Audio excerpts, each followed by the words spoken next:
What's up guys, welcome back to G-Tech Finance. So first, don't mind the blue hoodie. I know you're used to the red, same brand and all, but instead let's talk about Janet Yellen because she just mentioned something that is pretty impactful for her opinions of a future market crash. Remember, we have massive fears in the economy of inflation potentially coming and creating a massive market crash. In fact, over this weekend I posted a video called the Great or the Coming Great Depression or Roaring 20s, which is the previous video. It's all about inflation and the two sides to this argument, which if you haven't watched that, it's a kind of a must see. But let's listen to what Janet Yellen talks about when it comes to inflation. Specifically, we want to focus on our inflation argument and see what her opinions are because they're a little unique of what we've heard before, at least from Janet Yellen. So let's go ahead and jump onto this. So I am gonna have to only make it as an audio because it's gonna be really a very weird camera if you want me to actually make it listen to you. So yeah, here it is.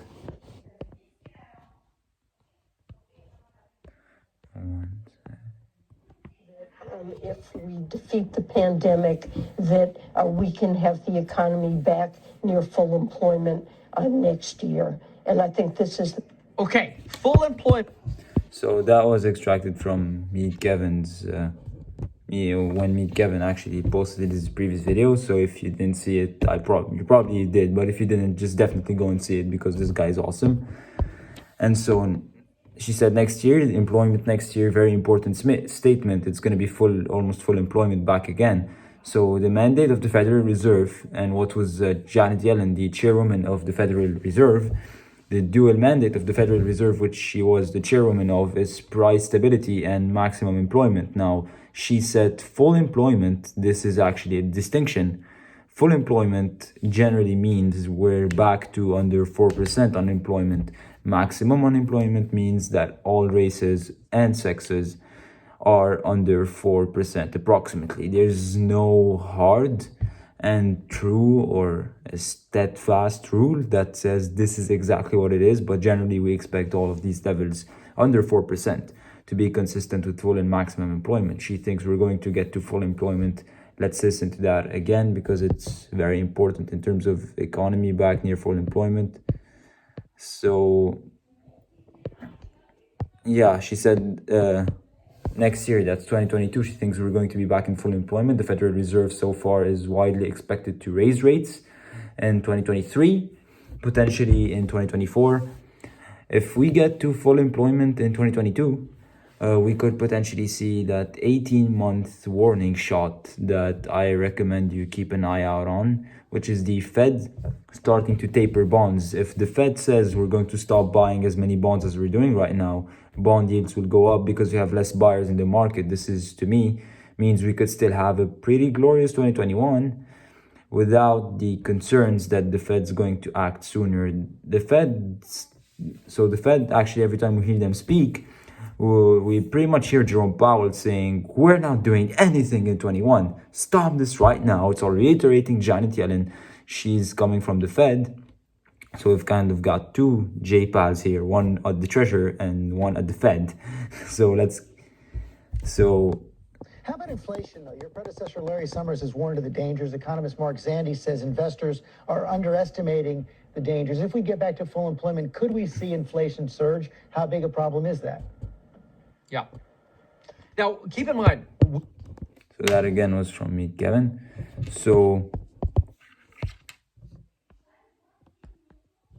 this comes from very important. This question obviously comes after the fact that you're gonna have to hit the like button, subscribe to the channel if you haven't already, because it's gonna be really important. So you gotta inflate that like button and turn it just blue or white, depends on how you are.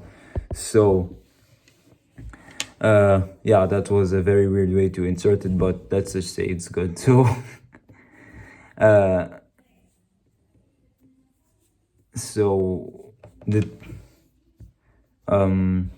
where were we again? So yeah, we're talking about inflation. So we're gonna have to see what's gonna happen with inflation. So like Jerome Powell, she says you don't have to worry about inflation. I do think I'm still sticking to my thesis that it's gonna be short-term spikes, but long-term it's gonna regulate back again. So this is because of so right now we're not going to see it because of velocity of money. So this is known as the Phillips Curve. I'm not going to go into an economics lecture here, but what the Phillips Curve is in some complicated way, we're going to keep this very simple. Basically, the Phillips Curve says when unemployment goes down, which means more people are working, there is less supply of workers, which means the price of workers goes up, which means potentially we see inflation because if the price of workers go up, the price of everything could go up. The price of input cost goes up because the price of workers goes up, which means the price of the end good goes up potentially. And we see inflation, unfortunately, for literally the last 13 years. We have not seen this be true. This has been true in the past, but not in the last 13 years.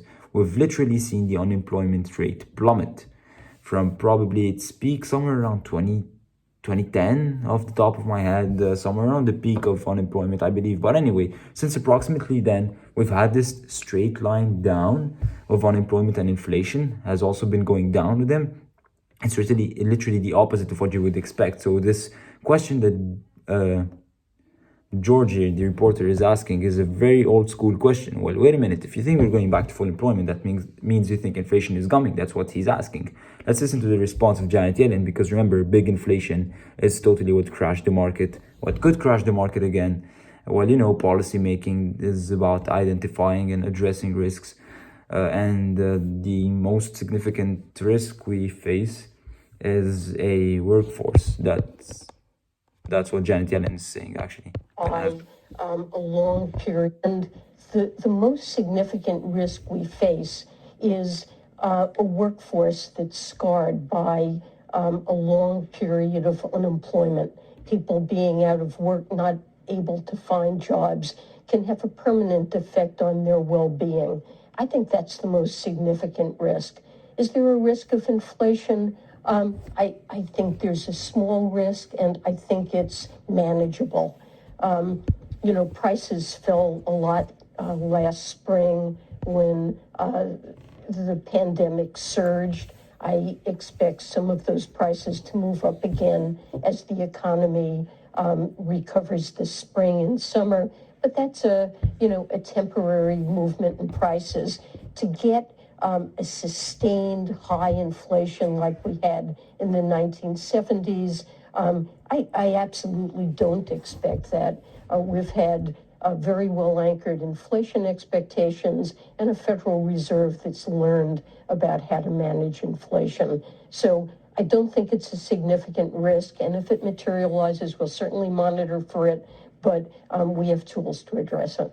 That is a huge...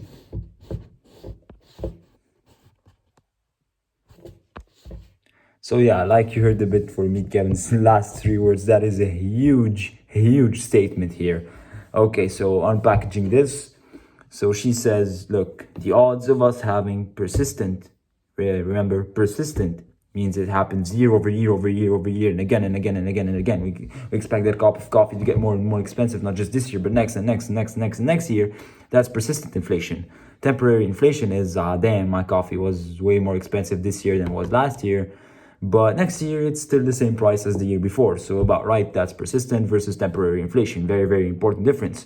So I get these, sometimes I see these questions in other channels' comments like, okay, I hear all the time, inflation is the expansion of the money supply. No, in my opinion, and everybody's got their opinion, but when you're watching this channel, inflation is the reduction in purchase power. Ironically, just because you're printing more money does not mean your purchasing power goes down. That's very weird. But again, you gotta watch the Great Depression versus Roaring 20s and you'll understand it a little bit more. So big thing that Janet Yellen just said, small but manageable risk. Manageable means they're ready to act if the risk becomes extended. Very important. Then she also says, and this is very common because we hear people have these concerns about, we're going to see this 10, 12, 13, 14% inflation reading again like we saw in the 70s or 80s. She's saying, I absolutely don't expect that, or those numbers are her. Like, she picked those blunt words. She said the word absolutely. She absolutely does not expect to return to the 70s style inflation. And she gives reasons for that our inflation expectations are too low, that we think inflation might be 2 or 3%, but nobody's thinking it's time to see inflation go to 10, 11%. And if people don't believe that, then it often doesn't manifest, because inflation is one of those things where if we expect prices to go up, we go buy more now so that we don't end up buying when prices are up.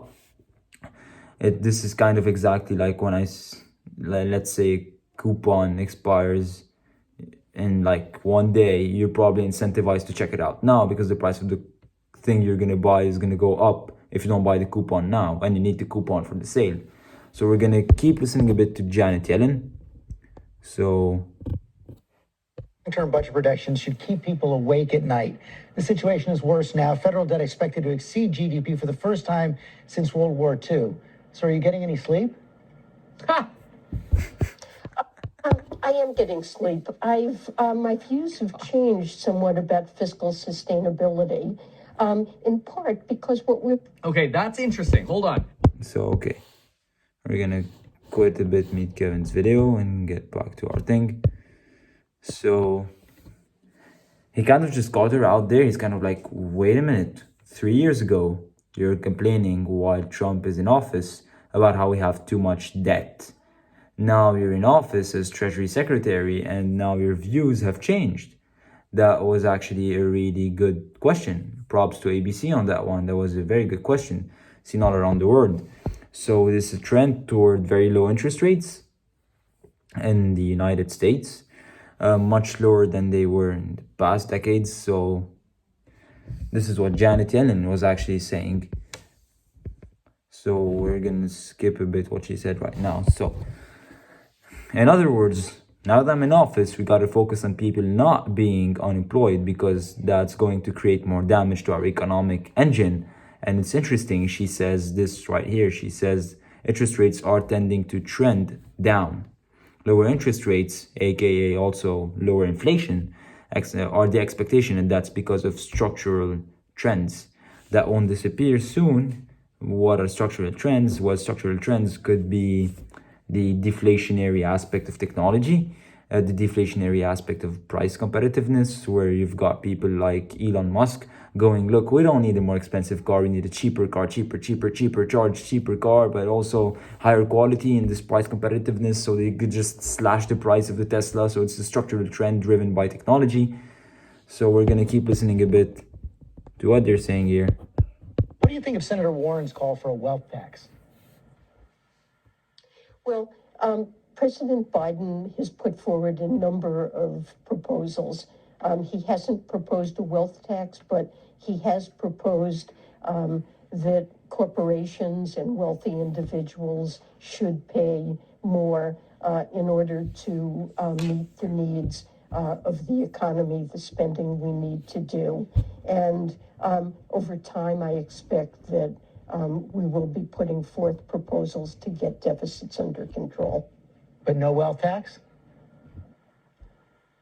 Well, that's something that we haven't decided yet and can look at. But,